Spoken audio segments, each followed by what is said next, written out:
Perkenalkan, nama saya Intan Maria Rumantir Sinambela, peserta Latsar CPNS 2021 Kabupaten Papua Barat. Pada kesempatan kali ini, saya akan menjelaskan mengenai etika publik. Yang pertama adalah kode etik dan perilaku pejabat publik. Yang kedua, bentuk-bentuk kode etik dan implikasinya. Yang ketiga, aktualisasi etika aparatur sipil negara, kode etik dan perilaku pejabat publik, yaitu pengertian etika, pengertian kode etik aparatur sipil negara, nilai-nilai dasar etika publik, definisi dan lingkup etika publik, dimensi etika publik, tuntutan etika publik dan kompetensi, perilaku pejabat publik. Pengertian etika. Etika adalah refleksi atas baik atau buruk, benar atau salah yang harus dilakukan, atau bagaimana melakukan yang baik atau benar, sedangkan moral mengacu pada kewajiban untuk melakukan yang baik atau apa yang seharusnya dilakukan. Pengertian kode etik. Kode etik adalah aturan-aturan yang mengatur tingkah laku dalam suatu kelompok khusus. Sudut pandangnya hanya ditujukan pada hal-hal prinsip dalam bentuk ketentuan-ketentuan tertulis. Kode etik aparatur sipil negara. Terdapat 12 kode etik ASN tertuang pada Undang-Undang Nomor 5 Tahun 2014 di Pasal 5 Ayat 2. Nilai-nilai dasar etika publik. Terdapat 15 nilai dasar ASN tertuang pada Undang-Undang Nomor 5 Tahun 2014 di Pasal 4. Definisi dan lingkup etika publik. Yang pertama, pelayanan publik yang berkualitas dan relevan. Yang kedua, sisi dimensi reflektif sebagai penimbang dan alat evaluasi. Yang ketiga, modalitas etika, jembatan antara norma moral dan tindakan faktual. Selanjutnya, dimensi etika publik. Yang pertama, dimensi kualitas pelayanan publik. Yang kedua, dimensi modalitas. Yang ketiga, dimensi tindakan, integritas publik. Lalu, tuntutan etika publik dan kompetensi. Tanpa kompetensi etika, pejabat cenderung menjadi tidak peka, tidak peduli, dan diskriminatif, terutama pada masyarakat kalangan bawah. Perilaku pejabat publik. Dibutuhkan perubahan mindset, yakni reformasi birokrasi, setidaknya mencakup 3 aspek. Yang pertama, dari penguasa menjadi relevan, menjadi pelayan. Yang kedua, wewenang menjadi peranan. Yang ketiga, dari jabatan menjadi amanah. Kemudian bentuk-bentuk kode etik dan implikasinya, yaitu ada pentingnya etika dalam urusan publik, penggunaan kekuasaan legitimasi kebijakan, konflik kepentingan, sumber-sumber kode etik bagi aparatur sipil negara, implikasi kode etik dalam pelayanan publik. Pentingnya etika dalam urusan publik. Seorang pejabat dan pegawai pemerintah harus memiliki kewaspadaan profesional dan kewaspadaan spiritual.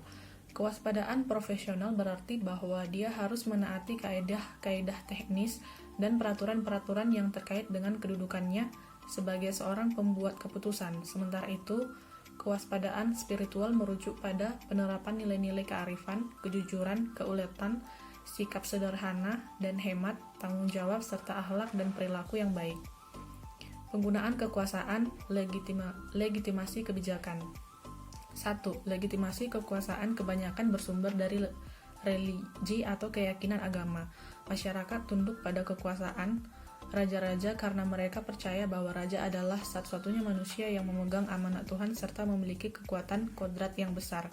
2. Legitimasi sosiologis, menyangkut proses interaksi di dalam masyarakat yang memungkinkan sebagian besar kelompok sosial setuju bahwa seseorang patut memimpin mereka dalam periode pemerintahan tertentu.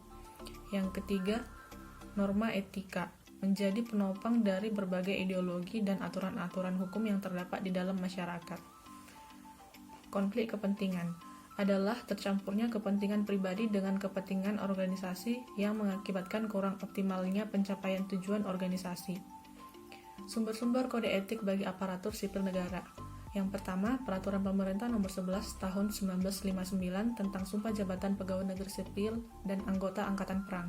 Yang kedua, Peraturan Pemerintah Nomor 21 Tahun 1975 tentang Sumpah atau Janji Pegawai Negeri Sipil. Yang ketiga, Peraturan Pemerintah Nomor 30 Tahun 1980 tentang Peraturan Disiplin Pegawai Negeri Sipil. Yang keempat, Peraturan Pemerintah Nomor 42 Tahun 2004 tentang Pembinaan Jiwa Korps dan Kode Etik Pegawai Negeri Sipil. Yang kelima, Peraturan Pemerintah Nomor 53 Tahun 2010 tentang Disiplin PNS. Dan yang keenam, Undang-Undang Nomor 5 Tahun 2014 tentang ASN. Implikasi kode etik dalam pelayanan publik.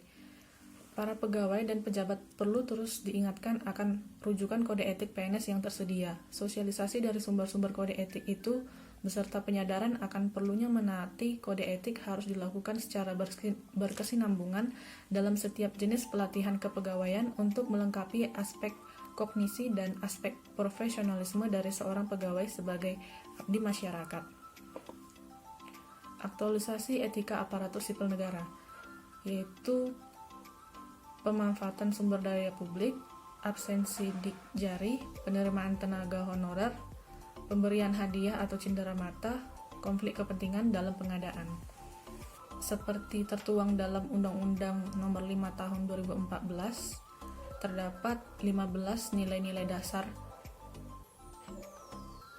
etika publik, seperti kita lihat, dan contoh implikasinya di unit organisasi, saya mengambil pada poin nomor 6, yaitu menciptakan lingkungan kerja yang non-diskriminatif, di mana saya bekerja di lingkungan suku yang berbeda dengan suku saya.